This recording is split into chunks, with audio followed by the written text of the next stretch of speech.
Olá pessoal, eu sou a Rafaela Guimarães, muitos de vocês me conhecem porque eu sou fundadora e host do podcast Marketing Negócios Parceiros aqui da Monk, e eu tô aqui no Startup Summit com companhias especiais pra gente falar sobre inovação, ecossistemas, startups e também crescimento. Eu tô aqui com o Thiago, diretor de inovação do iFood, e com o Jonas, né, que é fundador e CEO da Notaí, que foi uma empresa adquirida pelo iFood, ou seja, vamos falar de M&As aqui também, né? Vamos falar de M&As. E bom, pra gente começar, qual que é a importância, né? O porquê que o iFood tá hoje entrando, né? E fazendo toda uma estratégia para entrar em ecossistemas de inovação.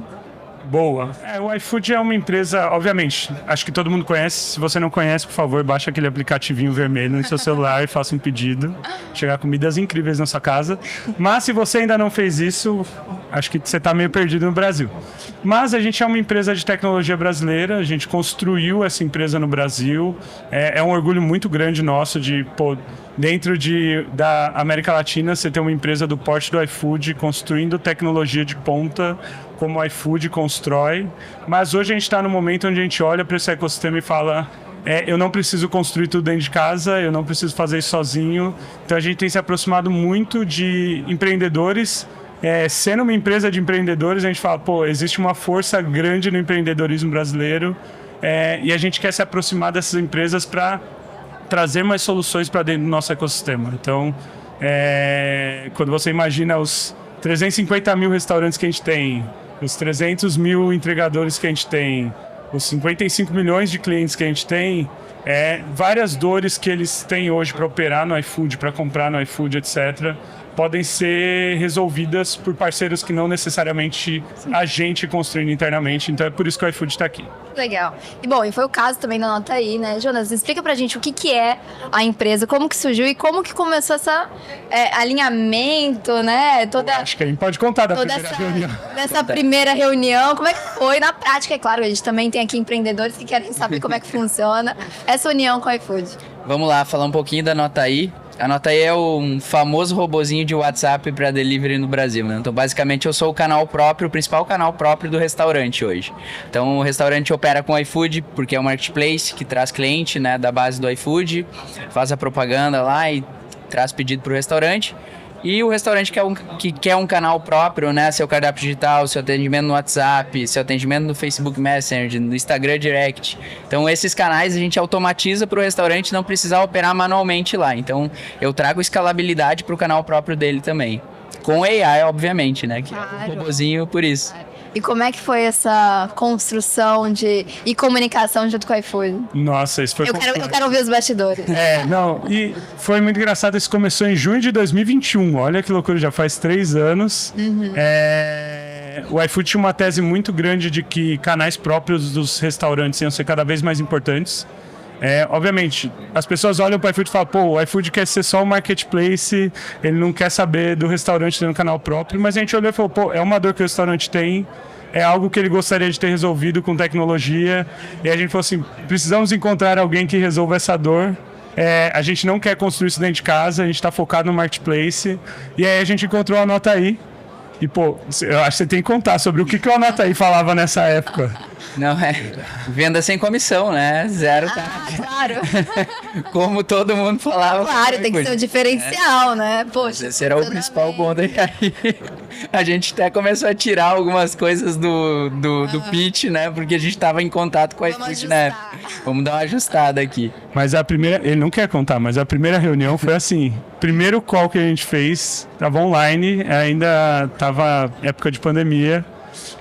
Eles entraram no call tudo com as luzes apagadas, com medo, morrendo de medo, porque a gente estava fazendo um call, o site era tudo, fuja do marketplace, não paga comissão. Meu Deus. Aí a gente chegou para isso assim, pessoal, a gente super entende o que vocês estão fazendo. Vocês estão fazendo um produto que é legal, o restaurante adora, resolve uma dor que ele tem e a gente acredita que a gente consegue potencializar vocês. Então...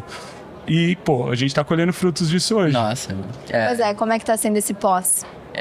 Assim, depois dessas conversas ali, a gente tinha um certo receio pelo posicionamento da Nota I. Também o iFood tava começando um movimento de cardápio digital na época também, um teste. A gente viu, na época, o iFood dava assim: eu pago R$100 pro seu restaurante usar o nosso cardápio digital. Eu falei, ei, fudeu.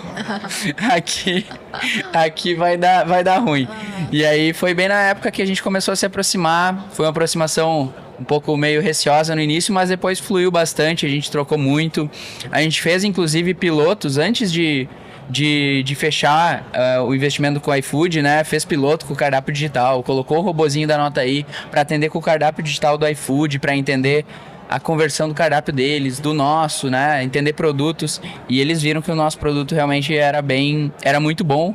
Até nós nos surpreendemos um pouco com esse teste, porque o canal próprio da Nota I hoje é o com maior conversão no Brasil, né? Ele tem 56% de conversão do cara que inicia uma conversa no WhatsApp do restaurante para um pedido. Isso, pro benchmark que a gente fez de mercado depois do iFood, foi absurdo, assim, enquanto o cardápio digital, acho, da época do iFood era 30%, a gente estava em 50 e tantos. Então, cara, era um gap um incremento de 20 e poucos % lá. E esse pós foi muito bom, porque a gente começou a fazer essas POCs antes e depois, quando a gente entrou, a gente começou a se aproximar de uma maneira muito interessante, porque a gente inovou até no contrato, na verdade, eu acho, assim. A gente manteve as estruturas extremamente separadas. Eu continuo como CEO da Nota I.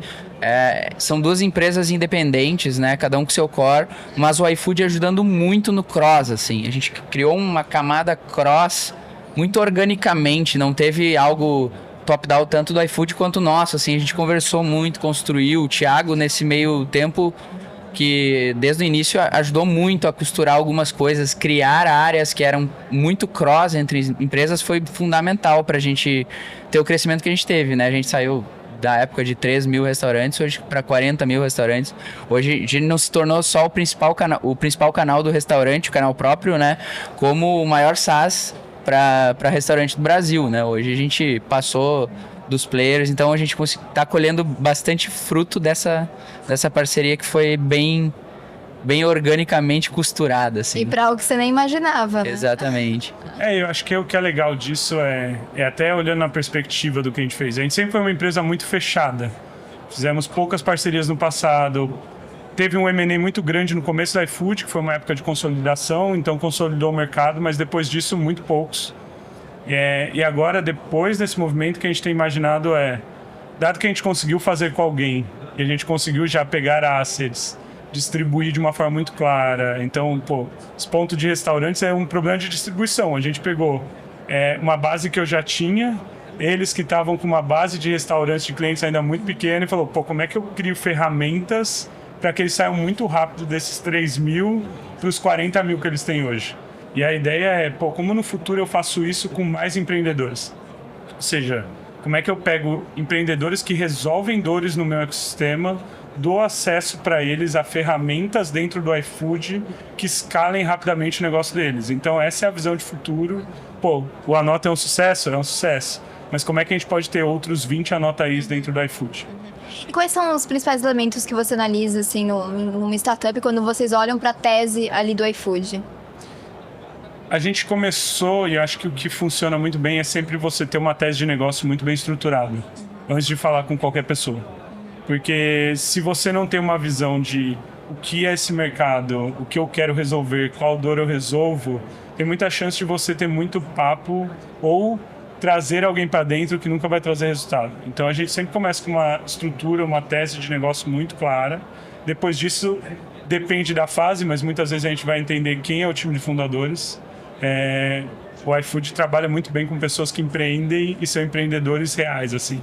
Pessoal que está disposto a trabalhar até tarde, fim de semana, não porque precisa, não porque é uma rotina maluca, mas porque a pessoa está interessada em construir. Então, ter um fundador que acredita na construção do jeito que a gente acredita é super relevante.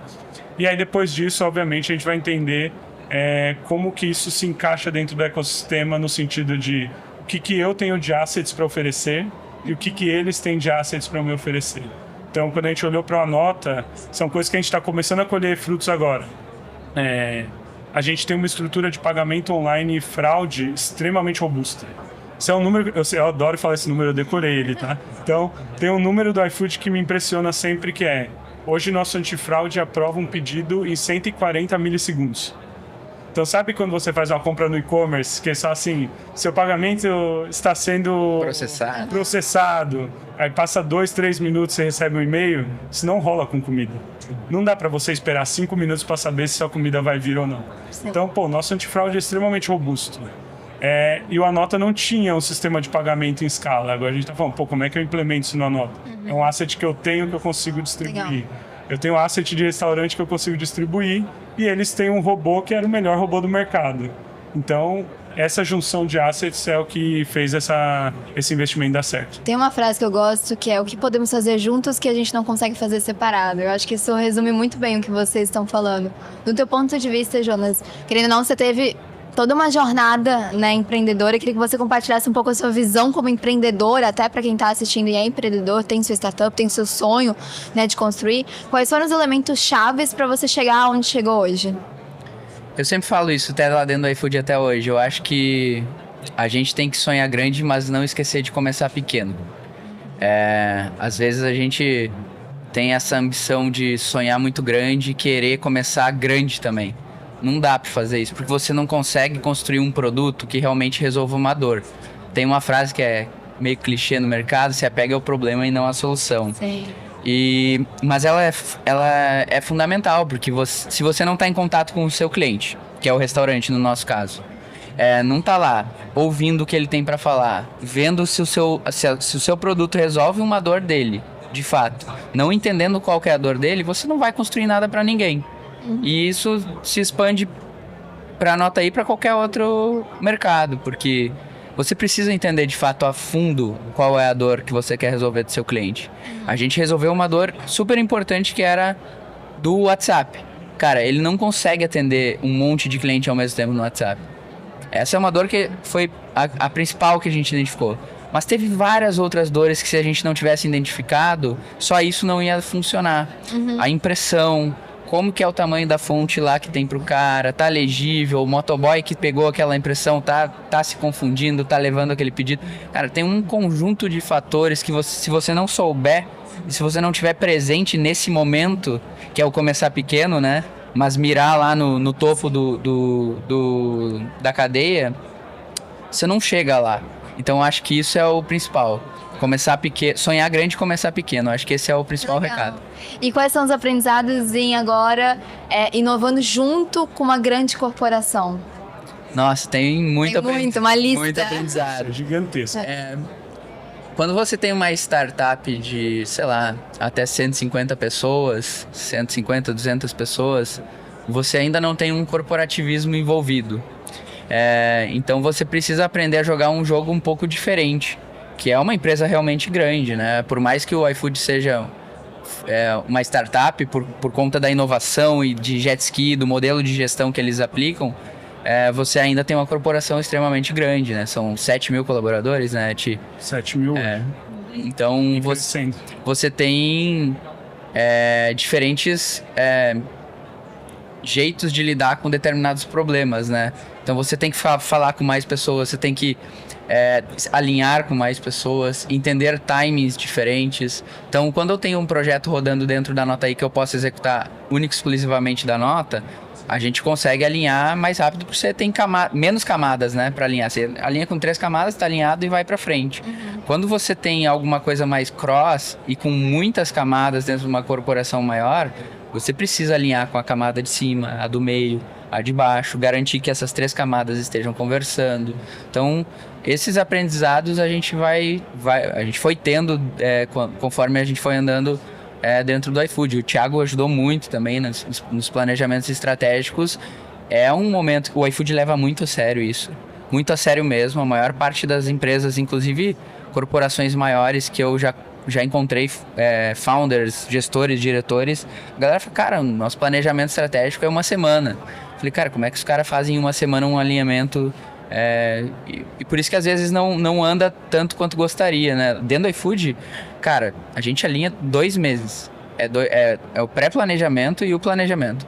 Então, no mínimo 2 meses do ano, a gente realmente dedica muito tempo e muita energia para que esses alinhamentos saiam, de fato. E isso eu aprendi muito dentro do iFood e é extremamente importante porque você vê as coisas realmente andarem, as pessoas colocarem energia onde realmente deve colocar. Vários nãos a gente tem que falar às vezes. Eu ia falar A exatamente importância disso. dos nãos, né? É muito importante. Imagina o seguinte, você tem uma empresa de 7 mil pessoas com uma cultura de empreendedorismo muito forte. Ou seja, todo mundo chega lá falando, cara, eu tenho uma ideia incrível que eu poderia executar e esse negócio vai dar certo e vai crescer.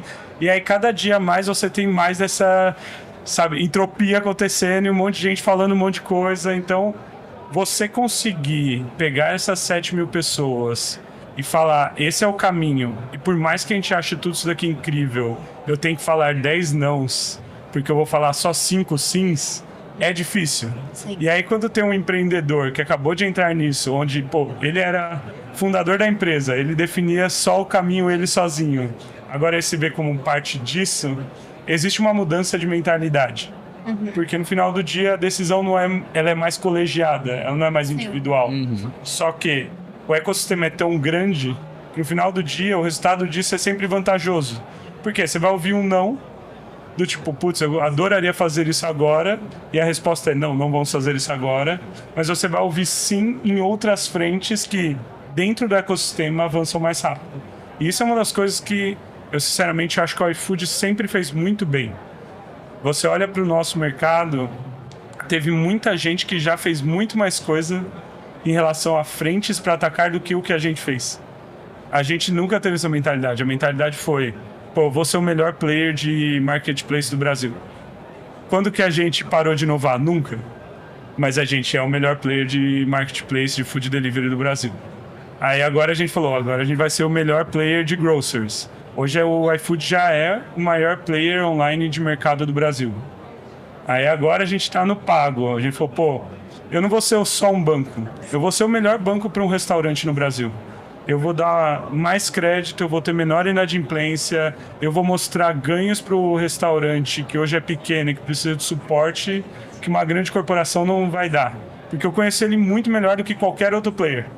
Então a gente olhou para isso assim, pô, agora a gente vai ser a melhor fintech para restaurante do Brasil e estamos sendo, eu diria. Pô, o pago já é gigantesco, já movimenta algumas dezenas de bilhões no Brasil hoje em crédito, exatamente por isso. Esse é o foco. E é por isso que a gente imagina que esse ecossistema pode ser muito maior. A gente não vai investir energia interna em tudo, porque a gente precisa dizer não. Mas, pô, se existem outras pessoas querendo investir essa energia, eu posso dar um pouco do que eu tenho para que elas investam essa energia e talvez lá no futuro a gente olhe para eles e fale, o que você está construindo é muito legal. Vamos colocar mais energia junto nisso agora? Então essa é muito da visão. E construir juntos. Exato. Não, muito interessante. A gente está finalizando aqui o nosso papo, mas eu queria que vocês dissessem pra gente, contassem pra gente qual foi o melhor conselho que você já recebeu, né, Thiago e Jonas? Jonas vai para uma linha mais empreendedora, né? Thiago mais para a linha de inovação da sua área. Qual foi o melhor conselho que vocês já receberam e que, obviamente, vocês também dariam para as pessoas? Essa é difícil. Essa é muito difícil. Eu tenho que pensar agora, Rafa. Eu vou ter que ter um tempinho para pensar. Mas eu gosto de trazer isso porque fala muito da jornada da pessoa e também o que vocês querem passar de mensagem final aqui para o nosso podcast também. Eu adoro uma frase e eu acho que ela é um dos melhores conselhos que eu já ouvi. Ela fala assim, que pessoas inconformadas fazem o progresso. As pessoas que se conformam, ou seja, que elas olham algo do jeito que ele é e falam, eu aceito, no final do dia o mundo não muda por causa delas. O mundo muda pelas pessoas que olham as coisas do jeito que estão e falam, elas não precisam continuar assim, elas poderiam ser diferentes e eu vou fazer algo. Então, para mim, esse é um excelente conselho. Se você trabalha com inovação, pense nisso. O que faz a sua corporação, a sua empresa, a sua startup ir para frente é quando você não se conforma. É quando você olha para um problema e fala, eu vou fazer isso ser diferente, eu não vou aceitar que o status quo ou a forma que a gente trabalha hoje ou esse problema e falar que ele não tem solução. Eu vou olhar para esse problema e falar, existe uma forma de resolver e eu vou resolver. Perfeito. E aí? Então, eu gosto do... Até tinha um quadro desse negócio lá em casa, dessa frase, na verdade, que pra mim, feito é melhor que perfeito, assim. Eu acho que o Marcos, meu sócio, semana passada, ele falou um negócio muito legal, vem dessa vertente, né? Que é, se você não tem vergonha do que você fez, como primeiro produto, quer dizer que você lançou atrasado. Cara, isso é de fato, assim. E conectando um pouco com isso, o mais difícil, pra mim, o mais complexo é ser simples. Então, pra mim, isso é o principal aprendizado como empreendedor, assim. Cara, lança, testa, do jeito mais simples que puder. Porque se você conseguir validar o mercado, o market fit, é aquilo que importa. Não é o melhor produto que vence. O produto com a melhor engenharia, a melhor infraestrutura de servidor, a melhor arquitetura. Não é isso que vence o jogo. É o mercado que vai dizer se você vai vencer o jogo ou não no final. E é o famoso market fit, né? Quando a gente encontra... Pô, vou adicionar nesse ponto. Que vai fechar bem, acho que esse papo. Quando a gente investiu na Anotaí, a gente testou um bot interno. E as pessoas acham que, a gente gastou muita energia para construir um bot com LLM, super técnico, etc. Mas a nossa grande dúvida era, será que um atendimento padronizado dentro de um canal de WhatsApp vai gerar essa conexão pessoal que as pessoas gostam de ter nesse tipo de canal? E aí, o que a gente fez? A gente pegou, literal, tá? A gente pegou 20 pessoas, botou elas numa sala, passou um roteiro, e a gente falava assim, a partir de hoje você vai se comportar como se fosse um bot. As pessoas vão falar com o restaurante, você vai responder segundo esse script, a gente vai medir NPS, aceitação, taxa de conversão e etc. E aí a gente viu que o resultado era muito positivo para o restaurante. Só que a gente falou, a gente então agora vai ter que começar a investir muito para construir esse bot. E em vez da gente construir, a gente encontrou a Anotaí. É isso. E aqui estamos com um case de sucesso. Exato. Começando do jeito mais idiota, mas o é um case Mas de sucesso. isso, mas o mais complexo é o mais simples. Então, assim, realmente esse é o caminho. Gente, adorei o papo, adorei conhecer mais sobre a tua jornada empreendedora, sobre a Anotaí. Como realmente o iFood tem olhado para a inovação. Muito legal, vamos conversar ainda muito mais também. E, pessoal, se vocês querem conhecer mais sobre o iFood, anota aí os links vão estar aqui na descrição do episódio. E acompanhe a Monk, acompanhe aí os podcasts também aí do canal. E até a próxima. Isso aí. Valeu. Valeu.